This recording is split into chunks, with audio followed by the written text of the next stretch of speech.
اللهم صل على محمد كما صليت على محمد وعلى آل إبراهيم وعلى آل محمد كما باركت على إبراهيم.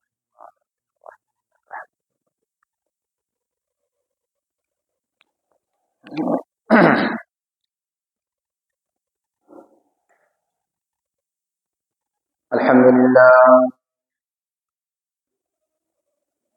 لله نحمده ونستعينه ونستغفره ونؤمن به ونتوكل عليه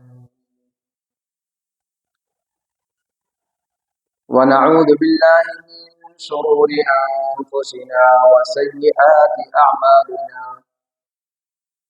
من يهده الله فلا مضل له ومن يضلل فلا هادي له وأشهد أن لا إله إلا الله وحده لا شريك له وأشهد أن محمدا عبده ورسوله يا أيها الذين آمنوا اتقوا الله حق تقاته ولا تموتن إلا وأنتم مسلمون يا أيها الناس اتقوا ربكم الذي خلقكم من نفس واحدة وخلق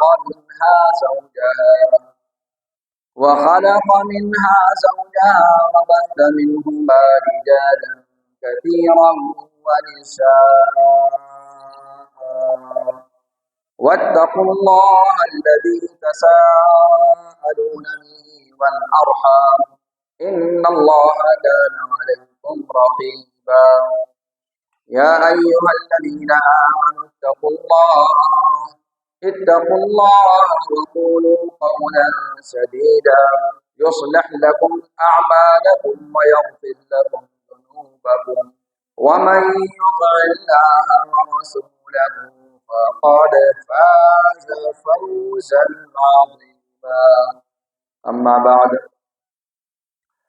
فإن خير الحديث كتاب الله وأحسن الهدي هدي محمد صلى الله عليه وسلم وشر الأمور محدثاتها وكل محدثة بدعة وكل بدعة ضلالة وكل ضلالة في النار فأعوذ بالله السميع العليم من الشيطان الرجيم من همزه ونفثه بسم الله الرحمن الرحيم وعد الله الذين آمنوا منكم وعملوا الصالحات ليستخلفنهم في الأرض وليمكنن لهم دينهم الذي ارتضى لهم وليبدلنهم من بعد خوفهم أمنا يعبدونني لا يشركون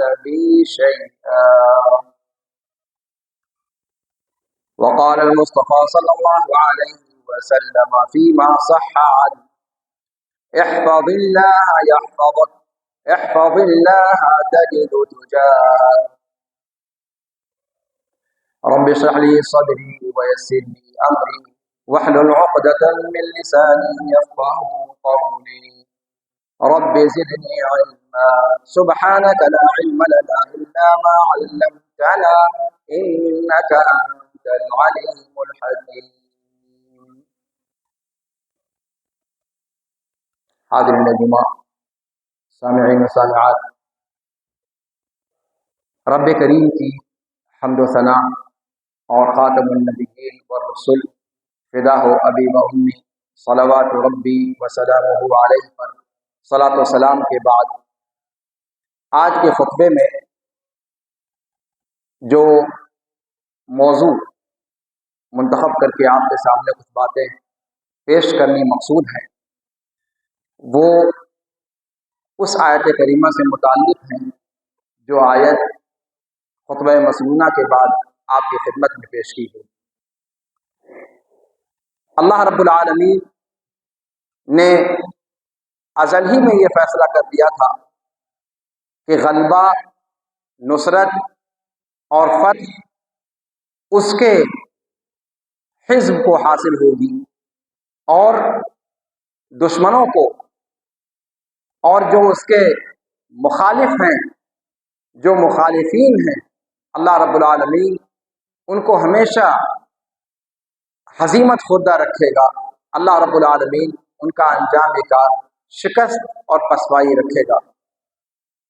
اللہ رب العالمین نے اس بات کا اظہار قرآن کریم کے اندر یوں کیا ہے کہ وَكَانَ حَقًّا عَلَيْنَا نَصْرُ الْمُؤْمِنِينَ، اہل ایمان کو غلبہ دینا، اہل ایمان کی مدد کرنا، اہل ایمان کو فتح و نصرت سے ہمکنار کرنا ہمارے اوپر واجب ہے، فرض ہے۔ ہم سب لوگ جانتے ہیں کہ اللہ رب العالمین پر مخلوقات کی طرف سے کوئی چیز فرض اور واجب نہیں ہوئی، الا یہ کہ اللہ رب العالمین اپنے طور پر اپنے اوپر کچھ چیزوں کو واجب کر دے۔ ان میں سے ایک یہ ہے، اللہ فرماتا ہے کہ وَكَانَ حَقًّا عَلَيْنَا نَصْرُ الْمُؤْمِنِينَ، کہ ہمارے اوپر اہل ایمان کی، ان لوگوں کی جو اپنے آپ کو مومن کہتے ہیں، ان کی مدد کرنا ہمارے اوپر واجب ہے اور فرض ہے۔ اس کے باوجود ہم دیکھتے ہیں کہ اہل ایمان مختلف قسم کی آزمائشوں کا شکار ہیں۔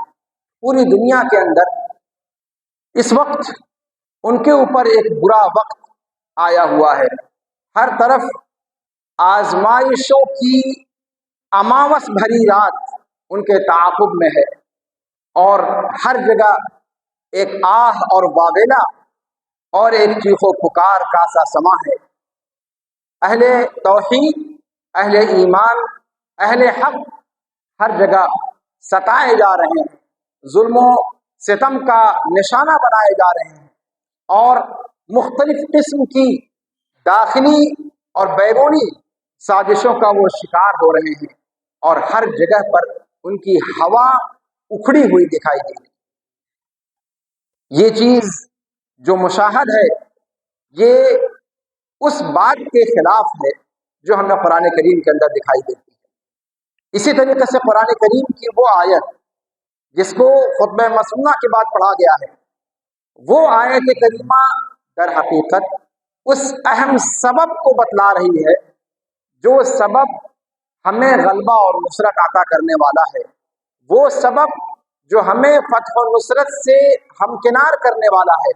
اللہ رب العالمین کا وعدہ عام مومنوں سے نہیں ہے، ان مومنوں سے ہے۔ وعد اللہ الذین آمنوا منکم وعملوا الصالحات۔ اس آیت کریمہ میں اللہ رب العالمین نے صرف اہل ایمان سے وعدہ نہیں کیا، وہ اہل ایمان جن سے اللہ نے وعدہ کیا ہے، وہ کون اہل ایمان ہے؟ جو اپنے ایمان کے ساتھ عمل کو بھی جوڑے ہوئے ہیں۔ وعد اللہ الذین آمنوا منکم وعملوا الصالحات، اور نیک اعمال کیے۔ تو ایمان اور عمل یہ دونوں لازم و ملزوم ہیں، ایمان ہو اور ساتھ میں عمل صالح ہو۔ جو ان دونوں صفتوں کو جمع کریں گے، ان اہل ایمان سے اللہ کا وعدہ ہے کہ زمین میں اللہ رب العالمین انہیں حکمرانی، ان کو خلافت نصیب فرمائے گا، اور اللہ رب العالمین اس دین کو غلبہ عطا کرے گا جس دین کو اللہ رب العالمین نے ان کے لیے پسند فرمایا ہے۔ اور ان کی جو خوف اور دہشت اور پریشانی کی حالت ہے، اللہ رب العالمین اس حالت کو امن و امان سے بدل دے گا۔ وَلَيُبَدِّلَنَّهُم مِّن بَعْدِ خَوْفِهِمْ أَمْنًا۔ شرط کیا ذکر کی؟ يَعْبُدُونَنِي لَا يُشْرِكُونَ بِي شَيْئًا، تنہا وہ میری عبادت کریں، میرے ساتھ میری عبادت میں کسی کو شریک اور ساجھا نہ کریں۔ اس کا مطلب یہ ہوا کہ آج اگر اہل اسلام شرق اور غرب میں، دنیا کے ہر چپے چپے پر، دنیا کے ہر کونے کونے میں اگر مبتلا آزمائش ہیں، تو کہیں نہ کہیں اس شرط کے اندر خلل واقع ہو رہا ہے۔ خلل کہاں سے واقع ہو رہا ہے؟ اللہ رب العالمین نے فتح و نصرت کا وعدہ اہل توحید کے لیے کیا ہے۔ اہل توحید بن جائیں، پھر اللہ رب العالمین ان کو غلبہ عطا فرمائے گا۔ اللہ رب العالمین کا وعدہ اس شرط کے ساتھ مشروط ہے کہ یعبدوننی لا یشرکون بی شیئا، میری ہی عبادت کریں، میرے ساتھ میری عبادت میں کسی کو شریک نہ ٹھہرائیں۔ اس کا مطلب یہ ہوا کہ اگر اہل اسلام اپنی اس مظلومانہ حالت کو بدلنا چاہتے ہیں، اگر اپنی اس بے کسی کی حالت کو تبدیل کرنا چاہتے ہیں، تو سب سے پہلا کام ان کے کرنے کا یہ ہے کہ وہ توحید کو بجا لائیں۔ توحید میں خلل ڈالنے والی جتنی بھی چیزیں ہیں، جتنے بھی رسوم و رواج ہیں، ان تمام سے کنارہ کش ہو جائیں۔ ایمان، کامل ایمان لائیں، اس ایمان کے ساتھ اللہ رب العالمین کی توحید میں کسی اور کو شریک نہ کریں۔ توحید یہ اہل اسلام کی فتح و نصرت کا سب سے پہلا اور سب سے قوی سبب ہے۔ اگر یہ سبب ہمارے اندر موجود ہے تو پھر ہم انشاءاللہ العزیز فتح و نصرت سے ہمکنار ہوں گے۔